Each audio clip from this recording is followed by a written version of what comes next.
Assalamualaikum warahmatullahi wabarakatuh. Salam sehat untuk kita semua.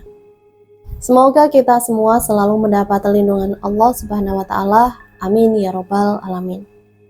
Kesempatan kali ini Mimin akan membagikan satu cerita misteri. Seperti apa ceritanya? Mari kita mulai.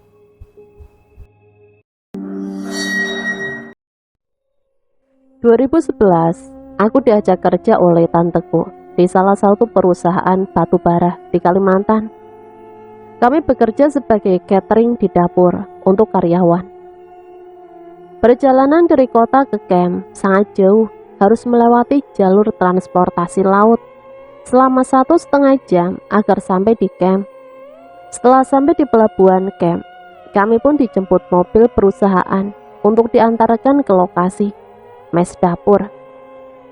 Di perjalanan tidak ada, aku melihat pemukiman warga, yang ada hanya pohon-pohon besar di sepanjang jalan, yang membuat aku makin gak betah.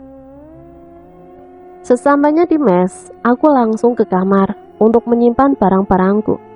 Setelah itu aku keluar untuk melihat-lihat cara kerjanya gimana.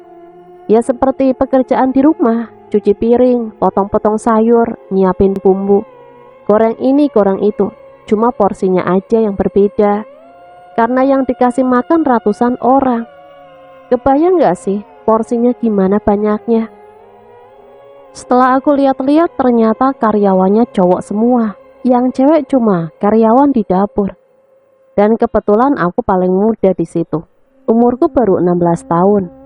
Yang lain udah ibu-ibu. Ada juga kakak-kakak, tapi yang berstatus janda. Setelah jam makan siang udah selesai dan aku sudah menyelesaikan pekerjaanku. Aku istirahat ke kamar.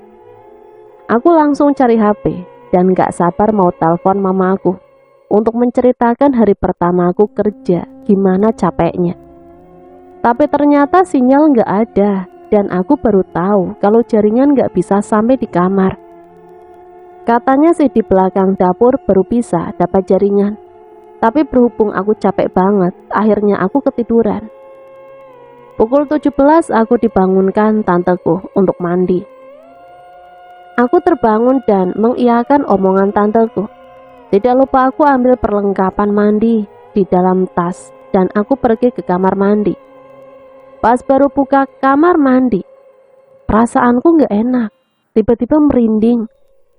Tapi aku masih berpikir positif, karena masih sore. Ya pikirku gak mungkin ada setan.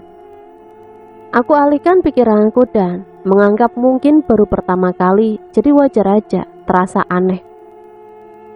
Selesai mandi aku masuk kamar dan rapi-rapi untuk siap-siap makan malam. Selesai makan malam, aku ambil HP untuk cari jaringan di belakang dapur. Ketika mau menuju ke belakang dapur, tanteku bilang, "Mau kemana?" "Cari jaringan. Jam 9 harus masuk kamar ya." Aku gak banyak bicara, cuma mengiyakan tanpa tahu alasannya kenapa. Mesti jam 9 malam harus masuk kamar. Sampai di belakang dapur aku hanya melihat pohon-pohon besar. Emang benar-benar hutan sih.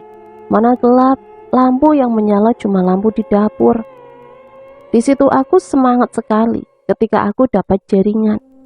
Aku langsung telepon mamaku dan bercerita pengalaman pertamaku kerja di hari pertama. Di pukul 20:30, tanteku datang menyusul aku ke belakang.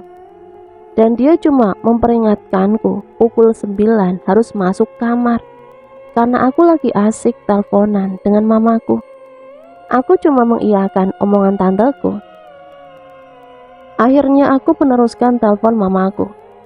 Maklum, ini pertama kalinya aku LDR sama mama.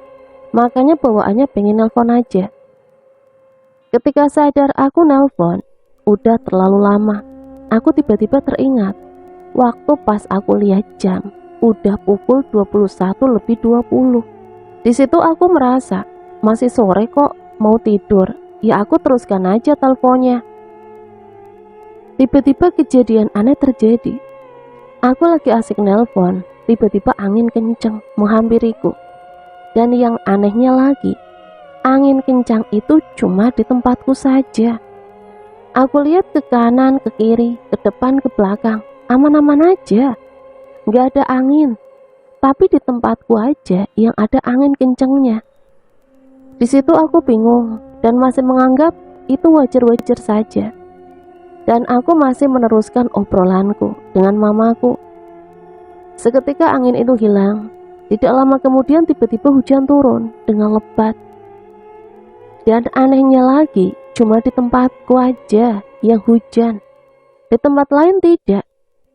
Karena aku takut basah, akhirnya aku masuk kamar dan memutuskan mengakhiri teleponku dengan mama. Pas masuk kamar, aku lihat tanteku dan teman-teman yang lain udah tidur. Ketika mau naik di ranjang, kakiku terasa berat. Dan akhirnya aku tidak sadarkan diri. Dan ternyata aku itu kesurupan. Di situ aku diobati oleh orang asli kampung di situ. Ada 3 orang ibu-ibu yang udah sangat tua. Salah satu dari mereka mengajak bicara pada makhluk yang ada di dalam badanku. Mereka menggunakan bahasa daerah Kalimantan. Kamu siapa? Namaku Gadis. Kamu tinggal di mana? Saya tinggal di situ. Sambil menunjuk ke belakang dapur. Si nenek itu bertanya lagi, kenapa kamu masuk di dalam badan anak ini? Aku senang anak ini. Aku mau jadi temannya. Dia seumurku. Dia tidak takut sama aku. Sudah aku ganggu dia dengan angin dan hujan. Dia tetap mau menemaniku di belakang. Aku suka anak ini. Aku suka. Kalau kamu mau berteman dengan anak ini, jangan masuk di badannya. Kasihan dia, nanti dia sakit.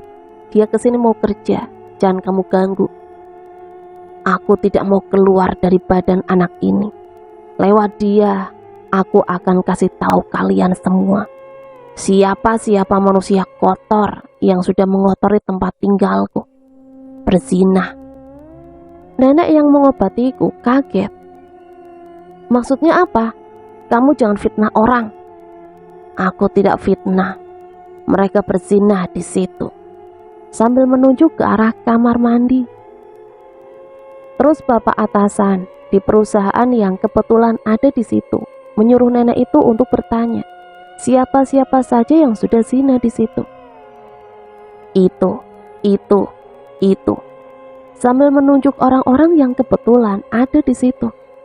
Mereka keberatan, merasa difitnah, sampai mereka di situ mau pukul aku, yang pada saat itu aku belum sadar, tapi ditahan oleh orang-orang di situ, dan menyuruh nenek untuk bertanya lebih jelas lagi kepada gadis.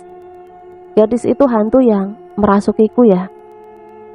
Si nenek bertanya, berapa kali mereka zina di situ?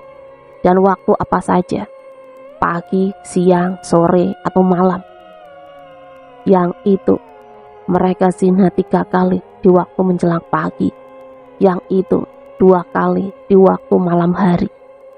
Dan orang yang ditunjuk itu pun makin marah dan pengen sekali memukulku, yang saat itu masih belum sadar.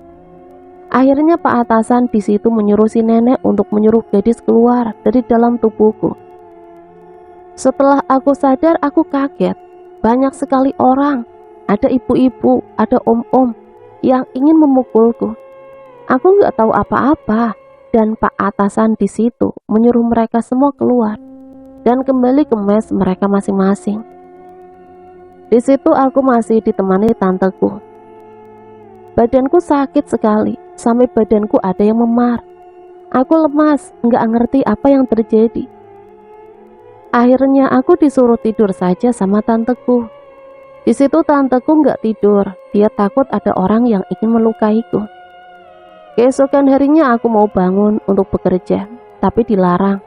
Aku disuruh istirahat dulu. Ketika aku lagi di kamar, aku mendengar keributan di luar, tapi tanteku melarang untuk keluar. Yang aku dengar hanya tangisan 2 orang rekan kerjaku di balik kamarku. Tanteku masih setia menemaniku di dalam kamar dengan kamar terkunci. Aku belum tahu apa-apa dari semalam kejadian. Tanteku pun belum menceritakan apa yang terjadi. Yang aku tahu semalam aku pingsan. Ketika sadar, aku melihat banyak orang. Dan ada yang ingin memukulku. Aku betul-betul nggak tahu apa-apa yang terjadi. Setelah suara tangisan itu hilang, barulah tanteku bercerita. Dia bilang mereka berdua menangis karena mereka dipecat, karena mereka zina sama karyawan lain. Dan karyawan itu juga dipecat. Mereka mengakui kesalahannya, kalau memang mereka pernah zina. Terus aku bertanya sama tanteku, siapa yang dapat mereka zina? Kok bisa dia tahu mereka berzina? Tanteku pun menjawab, temanmu yang kasih tahu melalui kamu. Dan akhirnya tanteku menceritakan semua apa yang terjadi sama aku semalam. Seketika aku jadi takut kalau gadis tiba-tiba datang lagi merasukiku hanya karena dia ingin berteman. Aku nggak mau kalau orang-orang pada datang lagi ke sini melihat aku kesurupan. Di situ aku memutuskan untuk berhenti kerja dan pulang ke rumah. Aku berharap di situ ketika aku pulang ke rumah, aku tidak ketemu dengan gadis. Sesampainya aku di rumah, aku langsung tidur karena kecapean di perjalanan yang sangat jauh untuk ditempuh. Pas aku terbangun dari tidurku, aku kaget. Ada sosok cewek cantik bergaun merah panjang, rambut panjang terurai, berdiri di balik pintu kamarku. Aku nggak berteriak, aku cuma kaget. Kenapa cewek itu ada di kamarku? Aku terpesona melihat kecantikannya. Dia betul-betul cantik dan aku bertanya sama dia, kamu siapa? Ngapain di kamarku? Aku gadis. Aku temanmu. Aku akan berteman sama kamu. Di situ aku kaget karena sesuatu yang aku hindari muncul di hadapanku, walau wujudnya yang tidak menyeramkan. Aku bertanya lagi, kenapa kamu pilih aku? Aku nggak mau berteman sama kamu. Aku suka sama kamu. Kamu nggak takut sama aku. Aku mau berteman sama kamu. Di situ aku marah karena aku takut kalau aku kesurupan lagi. Jadi aku suruh dia pergi dan jangan datang lagi dengan nada suara yang keras. Aku berkata seperti itu dan akhirnya dia hilang.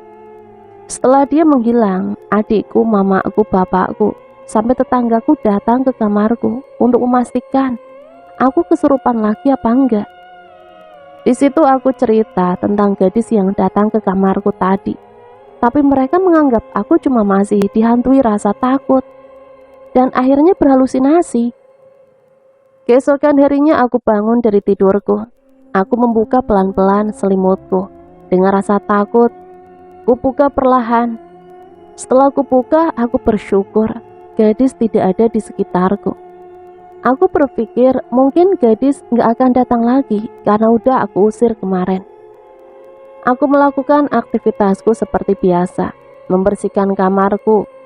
Setelah itu bantu mama, bersihkan rumah, mandi, sarapan, dan bersantai. Aku merasa hari-hariku kembali normal seperti kemarin-kemarin, sebelum aku masuk ke camp yang horor itu.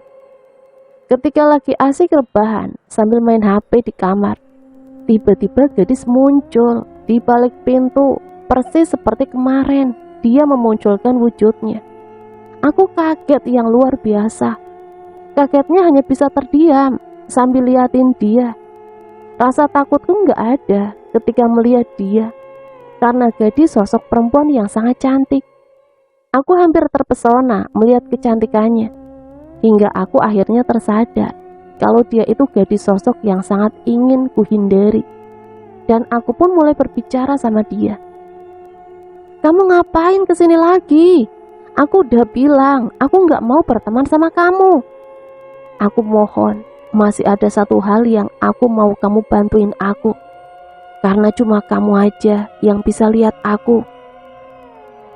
Gak mau, kamu itu setan. Masa iya berteman sama manusia? Aku mohon, kali ini aja.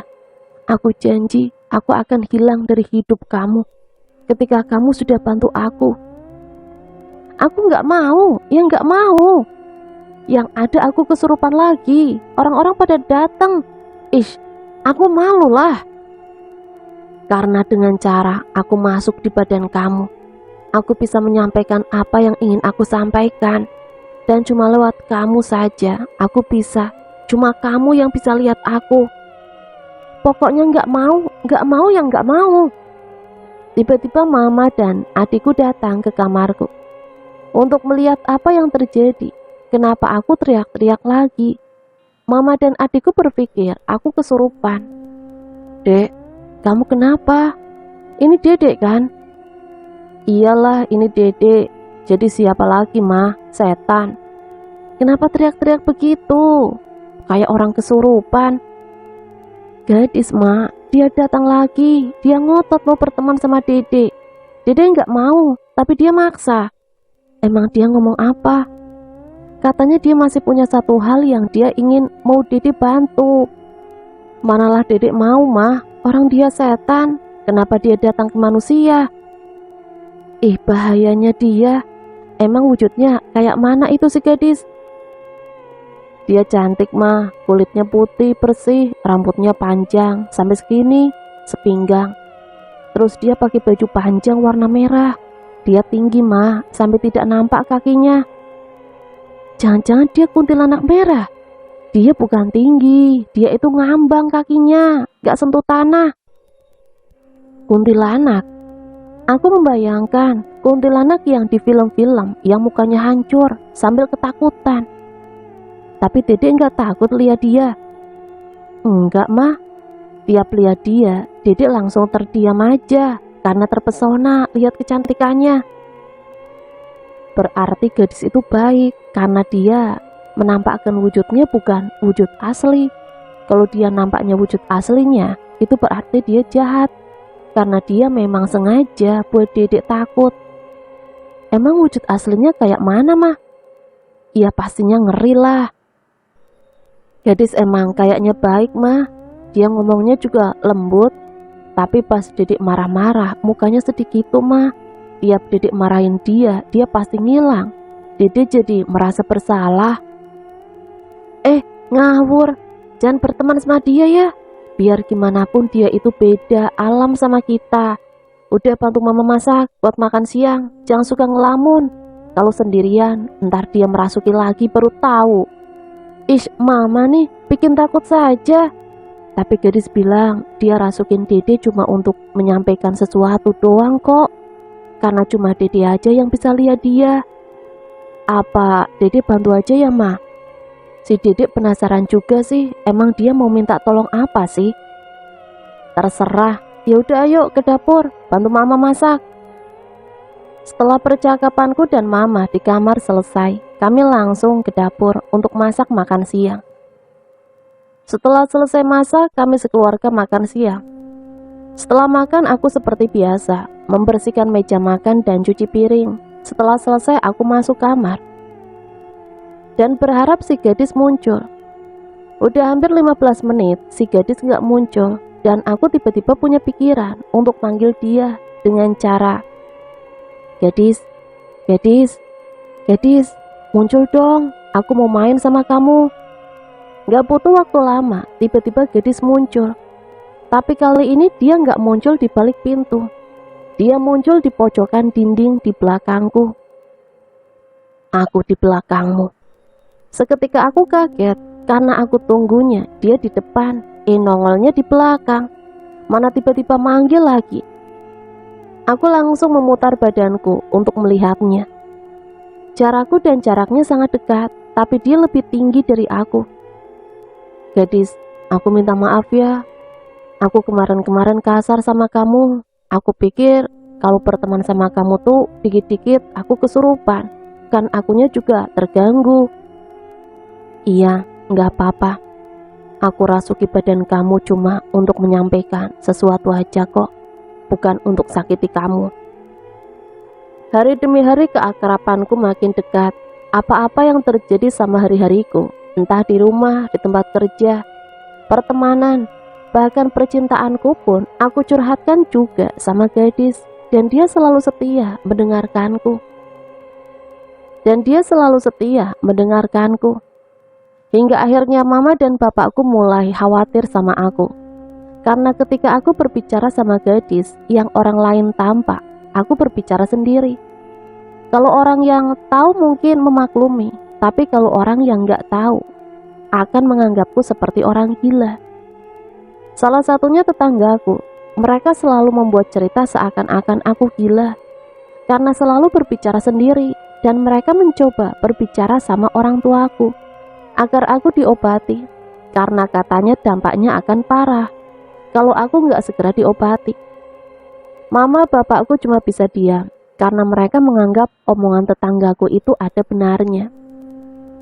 Ketika lagi asik curhat sama gadis di kamar, mama bapakku mengetuk pintu kamarku. Dan aku membukakan pintu mama papaku untuk masuk. Di situ gadis masih ada, jadi aku bilang sama gadis, "Gadis, entar lagi ya, aku curhat. Ada mamaku sama bapakku. Mereka mau ngomong, kamu pergilah dulu. Nanti kalau aku panggil kamu wujud ya." Gadis hanya mengangguk dan menghilang. Di situ mamaku dan bapakku mulai memikirkan kata-kata tetangga. Mereka juga ikut-ikutan mikir kalau aku gila, karena di depan mata kepala mereka sendiri, mereka melihat aku berbicara sendiri. "Dek, kamu ngomong sama siapa? Sama gadis ya?" "Iyalah pak, temen dedek yang setan kan cuma si gadis." "Banyak sih temen dedek yang kayak setan juga, tapi mereka wujudnya manusia, tapi sifatnya setan. Dedek nggak suka, makanya lebih baik berteman sama gadis, biar dia setan, tapi sifatnya kayak manusia. Pokoknya seneng lah berteman sama gadis." "Dek, ini serius ya, bukan waktunya bercanda. Mama malu dek, tetangga ngira dedek gila, suka bicara sendiri. Biar di depan rumah juga dedek suka bicara sendiri. Mama malu dek, orang ngira dedek gila. Lagian kok setan ditemani sih? Kayak nggak ada manusia saja kamu dek. Udahlah, nanti bapak panggilkan teman bapak, biar dedek diobati sama dia, biar nggak bisa lihat si gadis lagi sudah." Di situ aku merasa kayak dikeroyok. Aku merasa diperlakukan tidak adil. "Loh kok gitu mama sama bapak? Kan dari awal tahu dedek berteman sama gadis. Selama ini adakah dedek merugikan orang? Mama bapak, adakah? Nggak ada kan? Dedek tetap melakukan aktivitas seperti biasa, nggak ada yang aneh kok. Udahlah mak, pak, kalian tahu kan temen dedek tuh nggak ada yang benar. Sejak dedek berteman sama gadis, dedek nggak pernah pulang subuh lagi, kabur dari rumah, ngekos di luar, nggak pernah kan? Karena emang gadis baik sama dedek, dia nggak pernah jahat sama dedek. Dia selalu dengarkan curhatan dedek. Terus kenapa dengan gampangnya bapak mau pisahin dedek sama gadis? Dedek nggak mau, dedek nggak mau." Di situ aku nangis sejadi-jadinya. Aku merasa diperlakukan tidak adil. Akhirnya mama dan bapak meninggalkanku dan keluar dari kamarku. Di situ gadis muncul tanpa aku panggil. Dia juga ikutan sedih. Dia merasa bersalah. Dia menganggap gara-gara dia aku jadi nangis seperti itu. Aku pun tertidur sekitar jam 1-an. Dan tiba-tiba HP di bawah bantalku berdering, menandakan ada panggilan masuk. Dan aku terbangun, mataku langsung segar ketika melihat nama Dian memanggilku.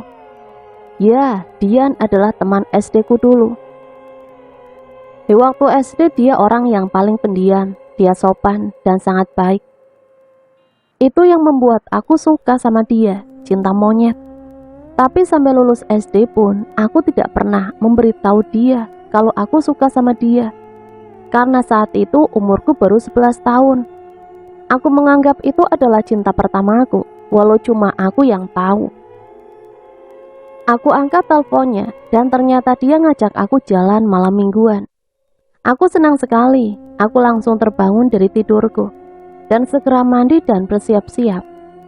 Setelah aku udah rapi, aku panggil gadis untuk menceritakan tentang ini. Ketika gadis muncul, tiba-tiba kata-katanya membuat aku gak bersemangat. "Aku mohon, jangan pergi." "Lah, kenapa? Dia itu cowok yang aku sering ceritain ke kamu itu loh. jangan pergi.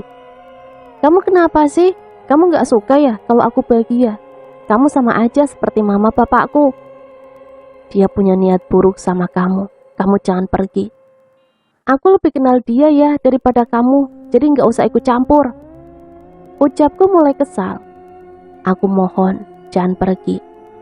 Tiba-tiba HP-ku berbunyi. Ternyata Dian menelpon untuk mengabarkan dia sudah di luar.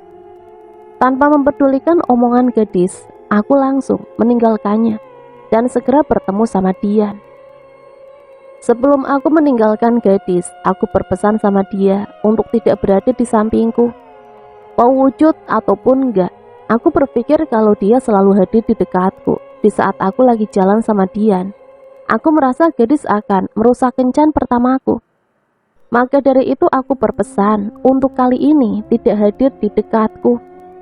Saat itu aku betul-betul dibutakan cinta, sampai kata-kata gadis tidak kuhiraukan, bahkan melarangnya untuk hadir di dekatku. Setelah aku berpesan seperti itu kepada gadis, dia tampak sedih dan langsung menghilang. Dan aku pun tidak menghiraukannya. Yang ada dalam pikiranku saat itu hanya Dian, dan Dian. Aku keluar dari kamarku dengan rasa hati berbunga-bunga, seperti orang yang baru jatuh cinta. Gak sabar untuk segera bertemu Dian dan dibonceng sama dia sambil memeluknya di belakang. Sungguh pikiranku saat itu sangatlah indah, tanpa memikirkan kata-kata gadis di kamar tadi. Setelah bertemu Dian, aku langsung dipakaikan helm. Aku duduk di atas motor. Awalnya aku malu-malu untuk memeluknya. Aku kayak batang kayu di atas motor, kaku, gak seperti yang aku bayangkan sebelumnya. Dan tiba-tiba di perjalanan, dia mengambil tanganku dari belakang untuk menyuruhku memeluknya. Hatiku tidak karuan, dak-dikduk sana-sini. Akhirnya sepanjang jalan, aku memeluknya. Tiba-tiba aku tersadar kalau dia membawaku ke tempat yang gelap. Tidak ada lampu jalanan, yang ada hanya pohon kanan kiri, hutan. Rasa dak-dikdukku yang tadinya berbunga-bunga menjadi berubah rasa takut. Yang aku takutkan saat ini adalah orang jahat yang akan merampok kami. Pikiranku masih positif kepada Dian, hingga akhirnya aku memberanikan diri untuk bertanya, Dian, kita mau kemana? Ke tempat yang kamu nggak bakal lupa nantinya. Iya, tapi di mana? Dari tadi aku hanya melihat hutan, nggak ada tempat-tempat indah. Udah ikut aja, percaya saja sama aku kan pacar kamu. Perasaanku di situ mulai menjadi takut dan curiga kepada Dian. Dia mau bawa aku kemana? Pikirku. Aku sepanjang jalan hanya berdoa, hingga akhirnya air mataku pun jatuh, saking ketakutannya. Dan dia menyadari itu. Dia memberhentikan motornya dan berkata, kamu kenapa? Kok nangis? Aku mau pulang, please, antar aku pulang, aku takut. Gak usah takut, kan ada aku. Ucapnya tapi tangannya sambil melakukan pelecehan. Di situ aku menamparnya dan memakinya, lalu aku hanya bisa menangis dengan kencang. Tujuanku agar ada yang mendengar. Aku berteriak meminta tolong kepada siapa saja yang mendengarkan. Karena kebetulan jalanan itu sama rumah warga masih dekat.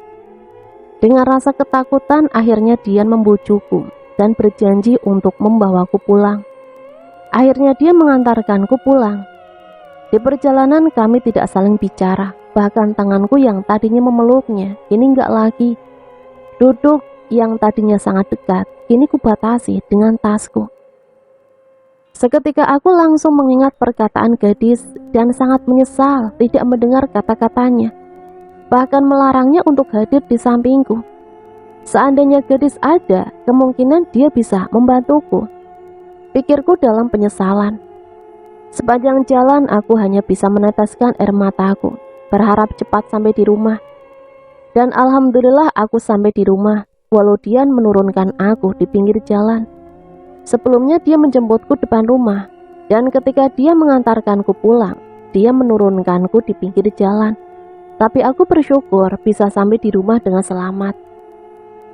Ketika memasuki rumah, aku langsung masuk ke kamarku. Aku langsung merebahkan badanku dan nangis di balik bantalku. Aku tidak menyangka kalau orang yang aku nilai baik selama ini ternyata tega, ingin berbuat jahat sama aku. Aku cuma bisa nangis hingga akhirnya aku ketiduran. Ketika aku lagi tidur, tiba-tiba HP-ku berdering dan aku langsung terbangun. Aku melihat nama Dian memanggilku dan aku mengabaikannya. Namun dia memanggilku di panggilan sampai ke-5 kali. Aku berpikir ada apa, kenapa dia menelponku sampai berkali-kali, tidak seperti biasanya. Pesan pun tidak ada, hanya panggilan. Dan aku berpikir untuk mengangkatnya. Panggilan ke-6 aku angkat. Untuk mengatakan stop, hubungi aku. Betul saja, dia memanggilku di panggilan ke-6 dan aku langsung mengangkatnya. Apalagi? Ucapku dengan nada kasar. Aku gak mau kenal kamu lagi, stop untuk menghubungiku. Maaf, ini dengan Siti. Siti itu panggilanku waktu SD. Aku bingung, kenapa suara dia berubah seperti suara bapak-bapak. Iya, aku Siti, ini siapa? Dan kenapa HP-nya Dian ada sama bapak? Dian mengalami kecelakaan tunggal dan dia sekarang ada di rumah sakit. Kami mengecek panggilan keluarnya dan ada nama Siti, jadi kami memutuskan untuk menghubungi Mbak. Aku kaget dengar Dian kecelakaan, tapi hatiku masih sakit. Rasa peduliku dan rasa tidak peduliku memberontak. Akhirnya aku memutuskan untuk menemuinya di rumah sakit. Sesampainya di rumah sakit, aku bertemu sama orang yang menelponku tadi. Aku bertanya apa yang terjadi. Pak, kenapa bisa Dian kecelakaan tunggal? Dia bawa motor, normal kok, nggak ngebut. Dia juga nggak mabuk kok, tapi dia bisa kecelakaan. Menurut saksi di lokasi sih, katanya dia sempat minta tolong gitu sebelum dia nabrak pohon dan akhirnya tidak sadarkan diri. Apa rem motornya blong? Tapi tadi kami jalan, motornya baik-baik saja kok, nggak ada masalah. Apalagi masalah rem, nggak ada kok pak, baik-baik saja. Nah itu, saya juga kurang tahu mbak. Akhirnya si bapak menemaniku untuk masuk ke kamar rawatnya Dian. Mukanya banyak luka, dan dia mengalami patah tulang, tangan dan kaki. Aku kasihan, tapi kalau ingat kelakuannya, aku jadi benci lagi. Dia belum sadarkan diri, pengaruh biusnya, dan aku memutuskan untuk pulang ke rumah. Sesampainya di rumah, aku langsung masuk kamar. Aku teringat gadis, dan aku ingin meminta maaf kepadanya. Aku panggil namanya, dan dia muncul. Belum aku cerita, dia sudah bilang, aku udah tahu. Dan aku nangis karena merasa bersalah sama gadis. Lalu tiba-tiba perkataan gadis membingungkan aku. Dia udah dapatkan hadiahnya kok, salam perkenalan dariku, katanya sambil tertawa. Dan selama berteman sama gadis, aku belum pernah dengar dia ketawa. Sumpah, ketawanya horor banget. Aku tiba-tiba jadi takut sama gadis. Udah dong ketawanya, aku jadi takut. Serasa nonton film horor. Siapapun yang membuatmu sedih akan mendapatkan hadiah perkenalan dariku, ucapnya lalu menghilang. Aku semakin bingung dengan omongan gadis. Apa maksudnya? Tiba-tiba aku terpikirkan soal kecelakaan Dian. Apa gadis ada hubungannya dengan kecelakaan Dian? Ketika aku ingin memanggil gadis untuk yang kedua kalinya, untuk menanyakan soal itu, tapi aku masih terbayang-bayang suara ketawanya. Ketawanya gadis itu horor banget. Jadi aku putuskan untuk menunda dulu untuk bertanya sama gadis. Keesokan harinya aku memberanikan diri untuk memanggil gadis dan bertanya soal kecelakaan Dian. Aku boleh bertanya enggak? Aku sudah bilang, siapapun yang membuatmu sedih atau mencoba berbuat jahat sama kamu, mereka akan dapat hadiah perkenalan dari aku. Jadi benar kamu yang udah bikin dia kecelakaan? Dari awal aku sudah melarang untuk bertemu sama dia, tapi kamu gak mendengarkan aku. Iya, aku tahu aku salah. Tapi aku nggak suka ya kamu jadi jahat gitu, sampai buat orang kecelakaan. Aku jadi takut dia sama kamu. Aku jadi takut dia sama kamu. Aku hanya melakukan tugasku sebagai temanmu. Kalau kamu nggak suka, aku berbuat jahat sama orang yang udah menyakiti kamu. Kamu janji, kamu dengarkan aku sebelum kamu bertindak. Iya, aku janji. Malam pun tiba. Aku tiba-tiba teringat soal satu hal yang gadis ingin memintaku untuk menolongnya. Dia kan sudah membantuku kemarin. Mungkin udah saatnya aku bantuin dia. Akhirnya aku memutuskan untuk memanggil gadis. Belum saatnya aku memberitahu kamu soal satu hal itu.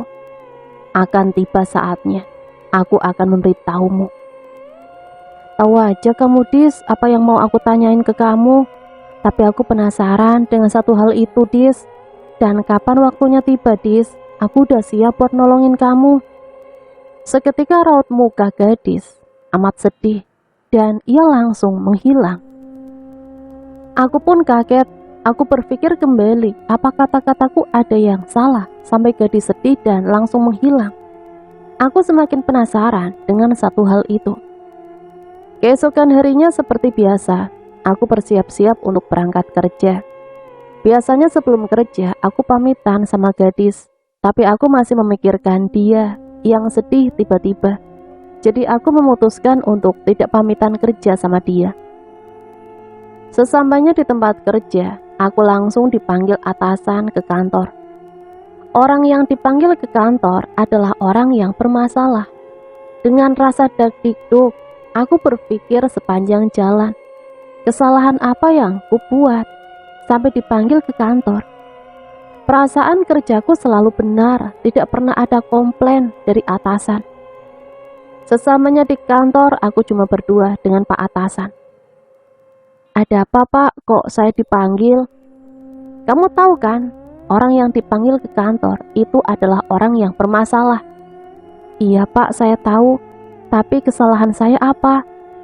Bapak atasan memperlihatkan buku hasil kerjaku. Ini buku perhitungan produk kamu kan? Iya, Pak. Terus ada apa dengan buku itu? Bapak atasan memperlihatkan buku kerja temanku. Sebut saja dia Bella. Coba kamu lihat buku Bella dan buku kamu. Apa yang berbeda? Aku langsung segera mengeceknya. Ya, hasil perhitunganku salah banyak, selisih dengan perhitungan Bella. Tapi ada sesuatu yang mencurigakan. Lembaran kertas hasil kerja Bella adalah punyaku. Itu tulisanku. Yang berbeda hanya namanya. Dan aku coba menjelaskan kepada Bapak atasan kalau itu kertas laporanku yang kemarin. Dan kertas yang ada namaku itu punya Bella. Tapi Pak atasan tidak mempercayaiku. Kamu ini sudah salah kok ngotot, pakai fitnah teman kamu segala. Kamu taunya, kalau selisih begini perhitungannya, perusahaan terancam gagal loading. Kamu tahu kan? Pak, sumpah, itu kertas laporanku. Yang salah itu Bella, bukan aku, Pak. Udah, Bapak muak dengan orang kayak kamu. Kamu saya pecat, silahkan tinggalkan ruangan ini. Di situ perasaanku campur aduk, antara sedih dan malu. Aku sedih karena selama kerja, barusan aku mendapatkan bagian yang kurasa enak. Enak kerjanya, gajinya lumayan. Dan malunya karena aku dipecat secara tidak hormat. Sudah pasti susah mau masuk ke perusahaan itu lagi. Bella adalah teman kerjaku, dia senior di bagian pembukuan. Jarang orang cocok dengannya karena sifat irinya yang tidak pernah hilang. Dan dari awal aku dipindahkan di bagian pembukuan itu. Dia memang gak suka sama aku. Dia merasa tersaingi, padahal aku menganggap biasa saja. Hanya sebatas pekerjaan, bukan pertandingan. Selama aku bekerja di sini, jarang dikomplain karena aku selalu bekerja dengan hati-hati. Aku selalu mendapat pujian dari para atasan dari hasil kerjaku. Bella jarang sekali mendapat pujian, yang ada dia selalu mendapat teguran. Karena hasil kerjanya yang selalu saja ada salah. Dan akulah yang selalu membantunya untuk memperbaiki Entah mengapa dia tega berbuat jahat seperti ini, hingga akhirnya aku kehilangan pekerjaanku. Sesampainya di rumah, aku hanya bisa menangis, lagi-lagi di balik bantal. Aku cuma ingin sendiri, bahkan aku gak cerita sama gadis, hingga akhirnya aku ketiduran. Gak lama ketiduran, HP-ku berdering, menandakan ada telepon masuk. Dan aku terbangun, aku melihat nama teman kerjaku, Tuti. Iya Tuti, ada apa? Aku turut prihatin ya dengan kejadian tadi pagi. Emang aku kenapa? Kamu dipecat kan? Kamu tahu dari mana? Satu perusahaan udah tahu, dan yang membawa kabar itu si Bella. Dia kayaknya bahagia banget kamu dipecat. Di situ aku cuma bisa nangis. Iya nggak apa-apa, mungkin jodohku kerja di situ cuma sebatas 1 tahun. Ucapku sambil menangis. Udah sabar ya, aku yakin kamu kuat, semangat. Iya, makasih. Telepon pun diakhiri dan aku tiba-tiba teringat dengan kata-kata gadis. Kalau ada yang membuat aku nangis, dia akan memberikan hadiah kepada orang itu.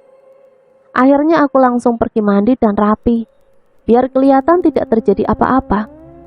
Aku berusaha semampuku untuk melihat seperti biasanya, dan aku memutuskan untuk memanggil gadis. Dia muncul. Dia mulai mengeluarkan suara tertawa horornya lagi dan langsung menghilang.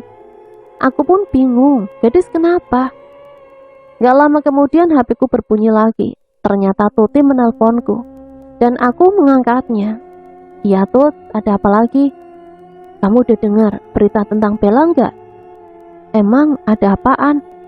Bella kecelakaan tunggal waktu pulang kerja tadi. Sekarang dia di rumah sakit. Kata anak-anak di sana lukanya parah.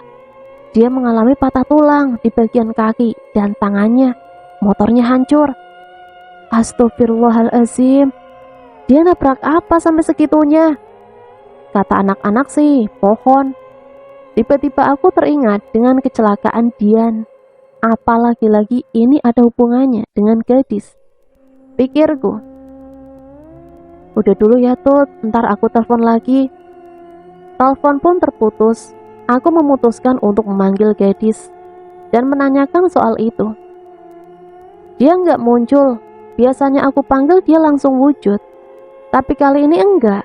Pikiranku makin yakin kalau ini semua ada hubungannya sama gadis. Dan aku tiba-tiba teringat Dian. Aku punya pikiran untuk menemuinya dan bertanya apa yang terjadi sama Dian sebelum dia kecelakaan. Dan akhirnya aku memutuskan untuk menemuinya. Sesampainya di kamar Dian, aku melihat dia sudah sadar dan aku langsung mendekatinya. Dan aku pun mulai bertanya, Dian, gimana kabar kamu? Alhamdulillah, udah agak mendingan. Oh ya, aku mau minta maaf soal kemarin. Sumpah aku hilaf. Aku gak bermaksud begitu. Aku beneran hilaf. Aku minta maaf ya. Ucapnya dengan muka sedih. Sebelum kamu minta maaf, aku udah maafin kok. Oh ya, pas pulang antar aku, kamu kemana? Dan pasti kamu ngebut-ngebutan ya bawa motornya. Enggak kok, aku enggak ngebut. Pas antar kamu pulang, aku berniat ke rumah Anto. Tapi di perjalanan tiba-tiba aku melihat ada sosok perempuan bergaun merah, berambut panjang, tepat berdiri di tengah jalan. Aku enggak tahu dia datang dari mana. Tiba-tiba aja dia di tengah jalan. Pas aku mau hindarin dia, remku blong dan akhirnya motorku banting ke kiri. Yang di situ ada pohon. Akhirnya aku nabrak pohon itu. Aku terjatuh, aku gak bisa rasakan tangan dan kakiku. Mulutku berat untuk meminta tolong. Pas aku buka mataku, tepat di depanku, aku melihat jelas sosok perempuan yang mukanya hancur, biji matanya gak ada, mukanya penuh ulat. Aku gak sanggup melihatnya. Akhirnya aku tidak sadarkan diri. Ketika sadar, aku sudah di kamar ini. Aku pun berpikir, masa iya itu gadis? Tapi kan gadis cantik. Dan ciri-ciri yang dijelaskan Dian beda banget sama gadis. Dan aku tiba-tiba terfikirkan omongan mamaku yang bilang kalau gadis baik, dia akan mewujudkan muka cantiknya. Tapi kalau dia jahat, dia akan mewujudkan muka seramnya. Yang kata mamaku mukanya ngeri. Dan aku pun teringat kata gadis, siapa saja yang membuatku sedih atau sakit hati, dia akan menerima hadiah perkenalan. Tepat di saat aku sedih, bertepatan juga mereka kecelakaan. Dan gadis bersikap aneh, tiap wujud dia hanya mengeluarkan suara ketawanya yang horor. Aku semakin yakin ini perbuatan gadis. Oh begitu ya, makanya lain kali kalau jalan jangan melamun, jadinya ya gitu kan. Aku gak ngelamun, aku sadar kok. Cuma anehnya itu perempuan tiba-tiba ada di tengah jalan. Setelah selesai aku keluar dari kamar Dian, aku segera ke kamar Bella untuk mempertanyakan pertanyaan yang sama. Sesampainya di kamar Bella, aku melihat alhamdulillah dia sudah sadar. Dan pertanyaanku siap dipertanyakan. Hai, ngapain kamu kesini? Mau ketawain aku ya? Ucapnya dengan muka malu. Aku gak sejahat itu, Bel. Biar gimana pun kita pernah deket kerja bareng kok. Lembur bareng, bahkan waktuku lebih banyak di tempat kerja. Dan itu selalu dengan kamu, karena kita satu bagian. Di situ Bella menangis. Lah Bel, kamu kenapa nangis? Ada yang sakit? Aku panggilin dokter ya? Nggak usah, aku cuma terharu aja sama kamu. Masih mengingat tentang aku, sementara aku udah jahat sama kamu. Kamu jahat? Emang kamu jahatin aku apa? Perasaan, kamu baik kok Bel sama aku. Tanyaku pura-pura. Jadi kau belum tahu kalau aku sengaja tukar kertas laporan kamu itu dengan namaku. Dek, aku betul-betul minta maaf. Aku cuma iri sama kamu karena kamu selalu dapat pujian. Padahal kamu baru di bagian itu, sementara aku selalu aja salah. Padahal aku di situ udah 3 tahun bekerja. Entah mengapa pikiran jahatku muncul ketika perusahaan mau loading. Di situ aku sengaja bikin salah-salah laporanku, biar aku tukar namanya sama laporan kamu, biar kamu dipecat. Aku menyesal, Dek. Aku betul-betul minta maaf. Ucapnya sambil masih menangis. Aku nggak apa-apa kok. Mungkin jodohku kerja di situ emang sampai segitu. Udah jangan dipikirin. Dan aku pun mulai memberi pertanyaan kepada Bella dengan pertanyaan yang sama seperti pertanyaanku kepada Dian. Dan aku pun kaget, jawaban Bella pun sama dengan jawaban Dian barusan. Udah pasti perbuatan gadis itu, pikirku. Tanpa banyak bicara aku langsung berpamitan untuk pulang. Oh ya Bel, aku pamit pulang dulu ya, ada urusan. Kamu baik-baik ya, jangan pikirin yang macem-macem. Aku udah maafin kamu kok, semoga kamu cepat berubah ya Bel. Aku tahu kamu orang baik. Kalau kamu bukan orang baik, gak mungkin kamu bisa kerja di bagian enak itu selama 3 tahun. Cuma rasa irimu yang terlalu besar yang membuat kamu seperti ini. Udah ya, jangan sedih lagi. Iya dek, makasih ya. Sekali lagi aku minta maaf. Dan aku pun pergi meninggalkan Bella di kamarnya. Aku segera bergegas untuk pulang dan ingin berbicara sama gadis. Di perjalanan pulang tiba-tiba HP-ku berdering, menandakan telepon masuk. Dan aku kaget ketika melihat nama bapak atasan. Tanpa pikir panjang langsung kuangkat.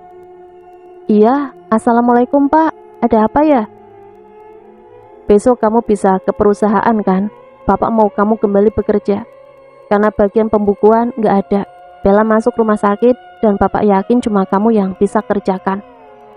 Hatiku tiba-tiba tidak karuan antara tidak percaya dan senang. Iya pak, bisa. Besok saya siap kerja lagi. Saya tunggu. Iya pak. Dan aku melanjutkan perjalananku untuk pulang. Kali ini perasaanku berubah. Yang tadinya aku mau marah sama gadis, tapi tiba-tiba berubah menjadi ingin cepat-cepat bertemu dan ingin mengucapkan terima kasih. Akhirnya aku sampai di rumah dan langsung masuk ke kamar. Aku langsung memanggil gadis. Gadis, wujud dong, aku mau cerita. Aku lagi seneng banget nih. Dis, please, dengerin cerita aku ya. Tiba-tiba gadis muncul di belakangku. Aku di belakangmu. Dis, kamu semalam kemana? Aku panggil kamu, kamu gak ada. Suasana hati kamu lagi panas, jadi aku gak mau wujud. Aku gak mau kamu marah sama aku. Iya, aku memang kesel sama kamu karena kamu sudah mencelakai 2 orang sekaligus. Dan itu sangat parah sampai dirawat di rumah sakit. Aku cuma memberikan hadiah perkenalan dari aku karena sudah membuat kamu sedih, bahkan sakit hati. Tapi gak gitu caranya, Dis. Tapi begitulah caraku. Karena malas berdebat, akhirnya aku mengiyakan saja omongan gadis. Karena ada untungnya juga dia membantuku, pikirku. Ya udah Dis, makasih ya udah peduli dengan aku. Aku senang berteman sama kamu. Kamu jangan nggak wujud ya kalau aku panggil. Aku selalu terbayang-bayang omongan bapakku yang mau obatin aku biar aku nggak bisa lihat kamu lagi. Aku takut Dis, aku takut nggak bisa lihat kamu lagi. Aku akan wujud kalau suasana hati kamu baik. Makasih ya Dis, aku sayang kamu. Jangan tinggalin aku ya. Iya. Keesokan harinya aku mulai melakukan aktivitasku seperti biasa. Dengan rasa sangat bahagia, akhirnya aku kembali bekerja. Sebelum pergi kerja, tanpa kupanggil gadis wujud, dia hanya melambaikan tangannya. Dan aku tersenyum. Cuman entah mengapa tiap aku pamitan sama gadis, melihat lambaian tangannya, perasaanku kayak sedih. Takut itu lambaian tangannya yang terakhir. Dan setiap gadis melambaikan tangannya selalu dengan wajah sedih. Tapi aku selalu mengingat janji gadis untuk tidak akan pergi meninggalkanku. Malam pun tiba, aku pulang ke rumah dan aku kaget. Di ruang tamu ada seorang perempuan yang mukanya gak asing. Ya, dia kakak perempuanku yang udah berkeluarga, tapi dia tinggal di luar kota. Ini dia datang ke rumah untuk melepas rindu sama mama. Iya sih, emang dia itu anak yang paling dekat sama mama. Dan aku menyapanya. Hai kak, kapan datang? Tadi siang. Dedek lembur kah? Baru pulang jam segini. Iya kak, dedek masuk dulu ya, mau mandi, capek juga. Aku sekilas mendengar percakapan kakakku dan mamaku di ruang tamu. Sebelum aku meninggalkan mereka, iya, mereka dari dulu selalu gibahin aku. Entah apapun itu, mama selalu membanding-bandingkan aku dengan kakakku. Tapi aku selalu berpikir positif, karena selama ini aku gak pernah mendengarkan dengan jelas apa yang mereka bicarakan. Walau aku hanya mendengar namaku dalam bahan gibahan mereka. Setelah masuk di kamar, aku gak mau pasang wajah sedih karena takut gadis berubah lagi. Setelah mandi dan ganti baju, aku tidak memanggil gadis karena aku memang capek banget dan akhirnya ketiduran. Keesokan harinya aku bangun dari tidurku. Aku lambat 10 menit dari waktu bangunku sebelumnya. Ketika mau mengerjakan tugas rumah, semua sudah terselesaikan. Rumah bersih dan aku lega karena tidak ada lagi yang aku kerjakan. Tapi aku melihat muka sinis dari kakak dan mamaku ketika mereka melihatku bangun. Aku selalu mencoba berpikir positif, mungkin pikiranku aja kalau mereka melihatku sinis. Selesai mandi aku bersiap-siap untuk pergi kerja. Dan seperti biasa, sebelum kerja aku sarapan dulu sama keluarga. Ketika lagi sarapan, perkataan mama membuatku saat itu gak bersemangat. Udah siap-siap nyonya, sini sarapan. Udah siap semuanya, dikerjakan sama kakakmu, ucapnya sambil mengejek. Iya, cuma lambat 10 menit doang kok mah. Tapi kan gak lupa langsung mau mengerjakan tugas rumah. Tapi udah bersih semua, jadi mau kerja apa lagi? Iya, lain kali kan bangunnya bisa lebih awal lagi. Kakak ini tamu loh, tamu kan raja. Iya, kakak tuh raja di sini. Dia semua yang beliin ini. Ucapnya sambil menunjuk makanan. Dia kasih mama juga uang. Iya, kakak perempuanku ini sejak nikah, alhamdulillah rezekinya bagus. Dia selalu kasih mamaku uang yang lebih banyak angkanya daripada aku, yang nominalnya beda jauh dari pemberian kakak. Tidak heran, mama lebih menyayanginya dibanding aku. Kayaknya sarapannya kali ini kurang pas di mulutku, aku makan di luar saja. Dan aku bangkit dari kursiku dan meninggalkan mereka di meja makan. Dan lagi-lagi mamaku masih saja berkata yang membuat aku sakit hati. Kan banyak uang, jadi begitu, makanya di luar, ucap mama.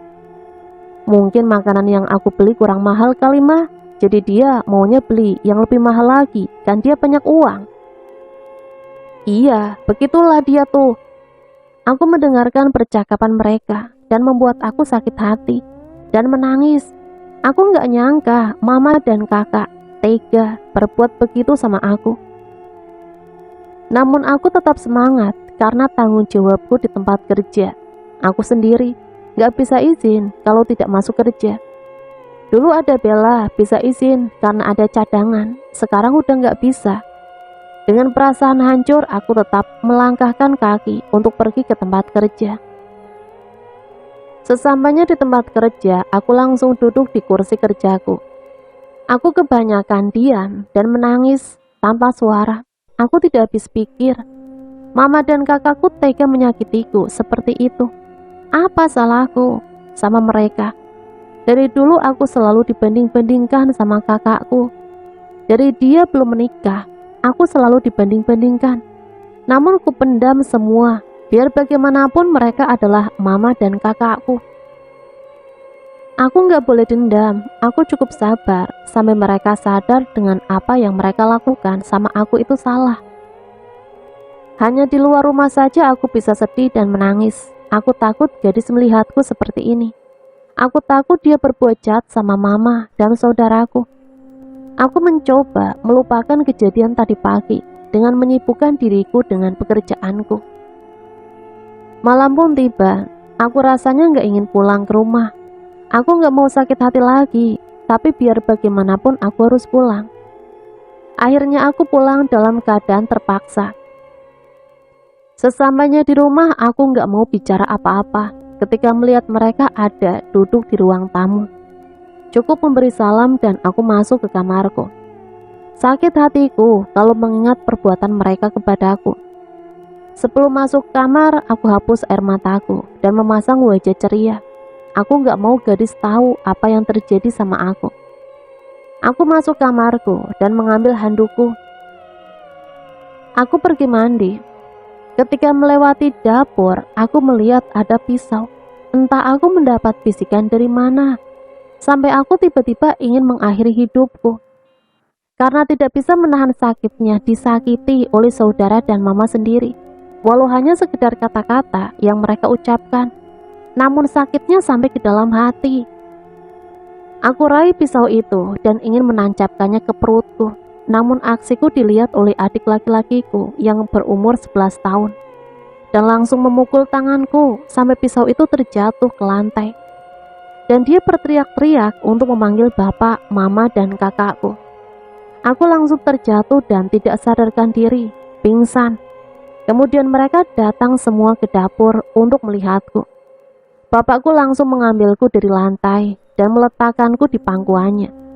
Di situ mama masih berkata yang menyakitkan. Alah, cari perhatian lagi tuh.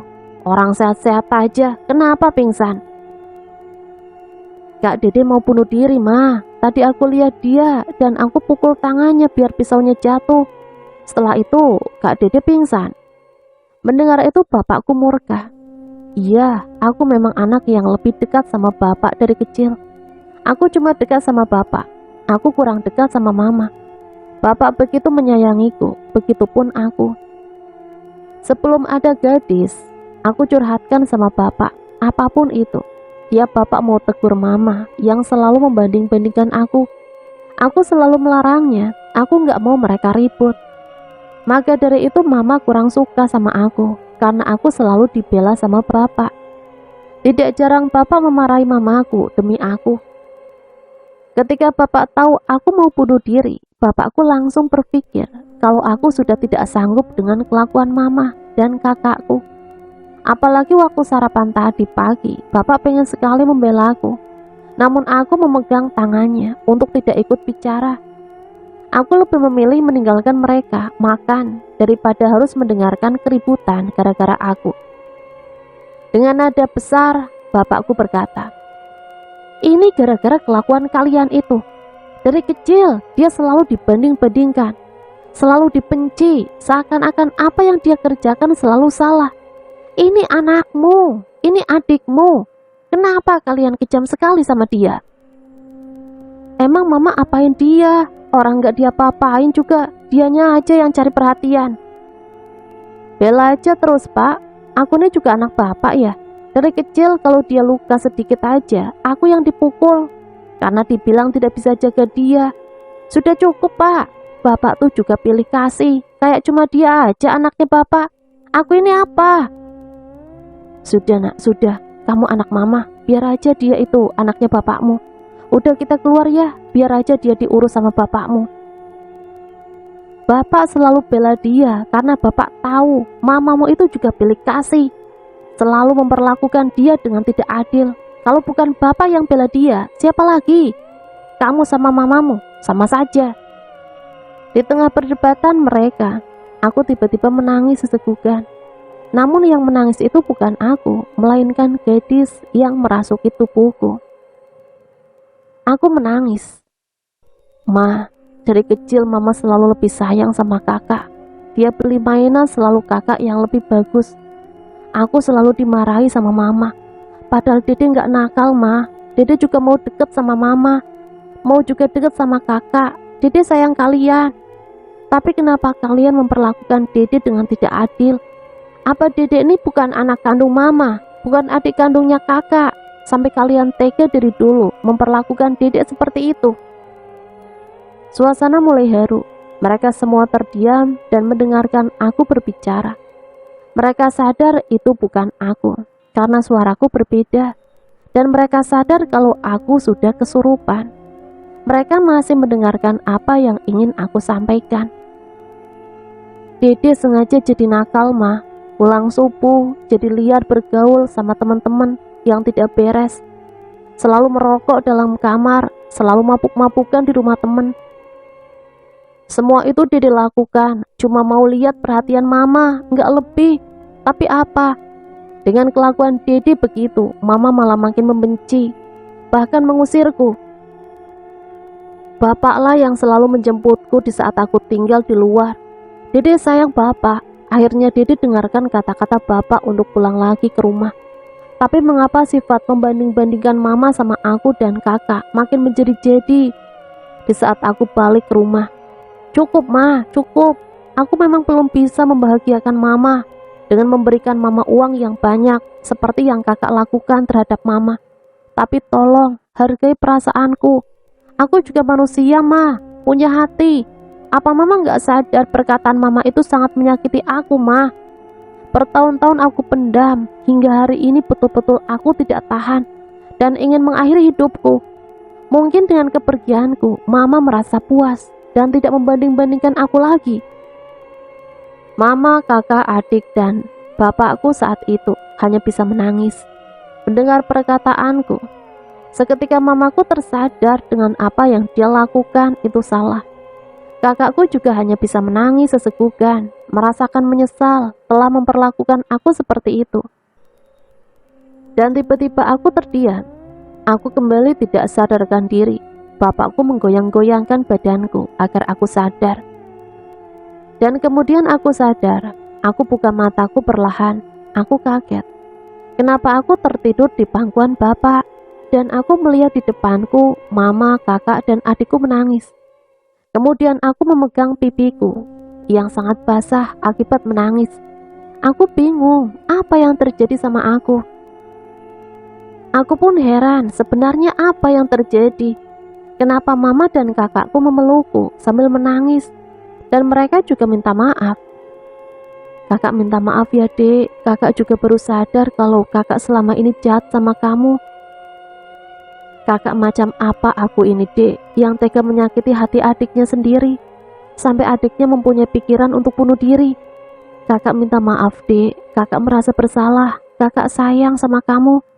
Kakak minta maaf ya, Dek. Kakak janji gak bakal begitu lagi." Iya, tapi Dedek kenapa? Dedek ngomong apaan emangnya? Dedek betulan gak tahu. Aku semakin bingung. Memang saat itu aku kayak merasa plong, gak ada yang mengganjal di hatiku. Aku juga lebih segar dari sebelum-sebelumnya. Tapi aku bingung, aku kenapa? Akhirnya kami pun berpelukan. Malam itu terasa indah, keluarga yang aku imbi-imbikan. Ya seperti ini, akur dan saling menyayangi. Setelah itu, mama dan kakak mengangkatku untuk berdiri dan mengantarkanku ke kamar untuk istirahat.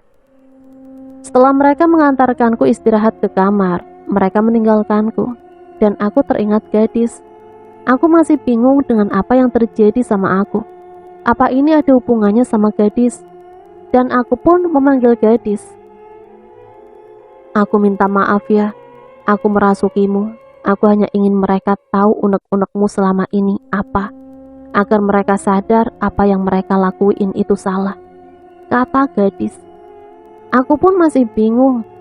Maksudnya, kamu tadi merasukiku, dan kamu yang berbicara tentang unek-unek yang selama ini aku pendam.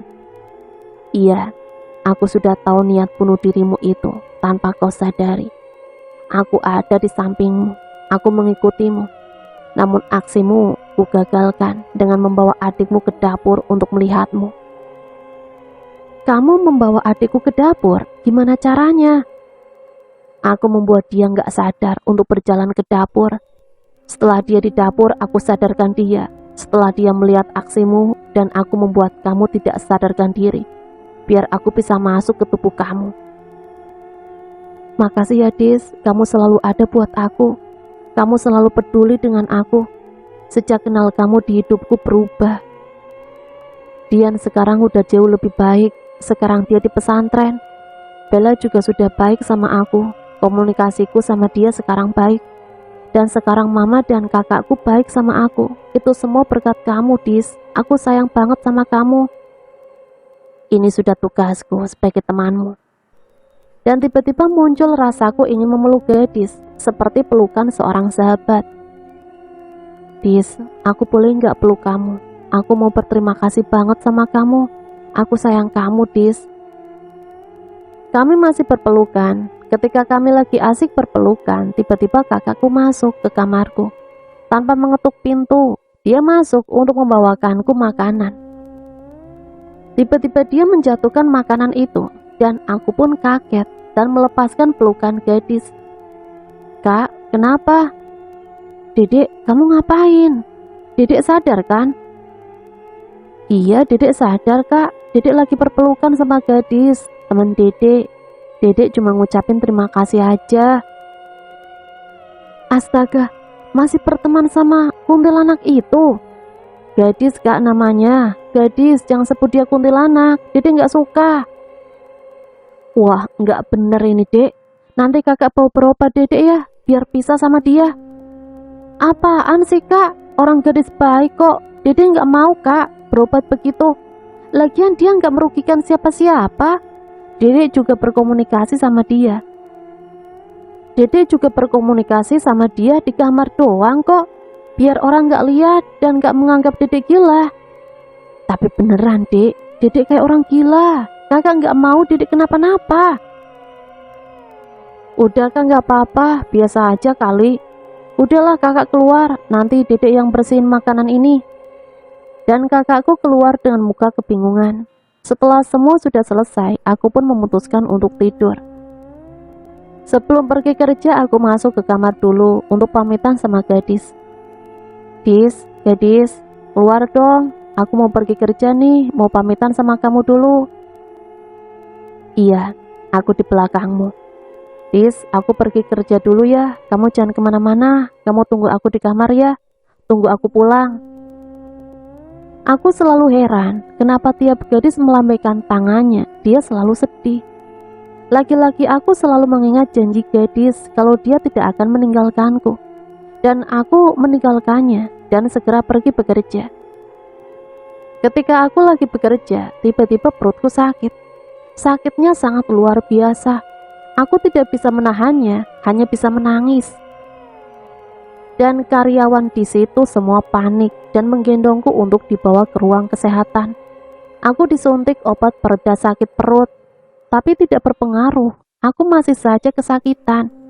Hingga akhirnya para karyawan memutuskan membawaku ke rumah sakit.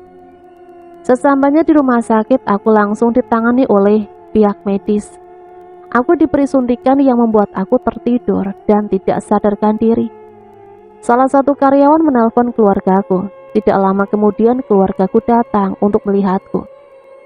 Keesokan harinya aku tersadar dan aku melihat ada dokter, suster, bapak, mama, dan kakakku.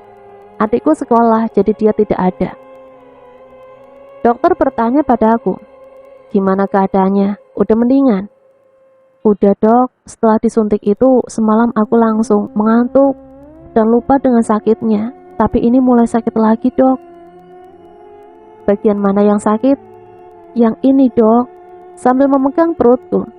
"Sakitnya tembus ke belakang dok, sakit banget." "Coba kamu simpan urin kamu di sini." Wadah kecil yang disediakan. "Saya mau cek penyakit kamu." "Iya dok."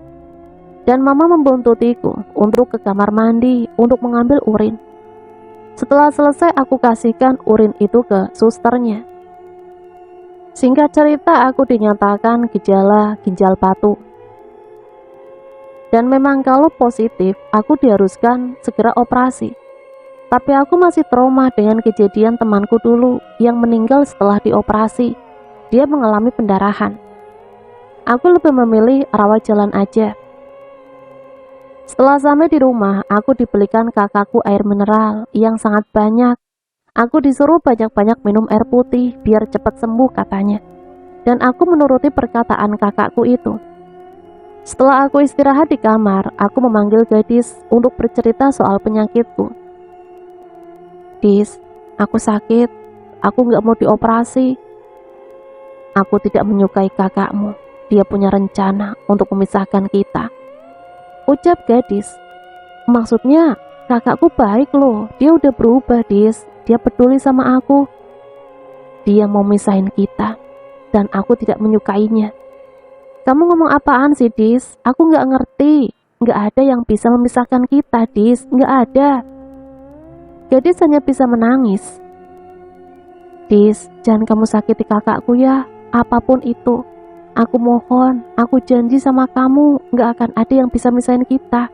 Jangan sakiti kakakku ya." Gadis hanya bisa menangis dan menghilang. Aku mulai tidak tenang. Aku takut dia sakiti kakakku. Tapi aku rasa nggak mungkin dia sakiti kakakku. Karena aku baik-baik saja sama kakakku. Dan aku mulai berpikir kata-kata gadis tentang niat kakakku yang ingin memisahkan kami berdua. Nah teman-teman, ceritanya sampai di sini dulu ya. Nanti sambung lagi ke part yang selanjutnya.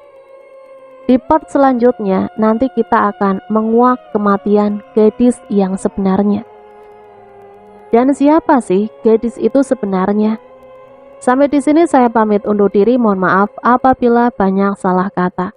Sampai berjumpa kembali di part selanjutnya. Matur suwun, wassalamualaikum warahmatullahi wabarakatuh.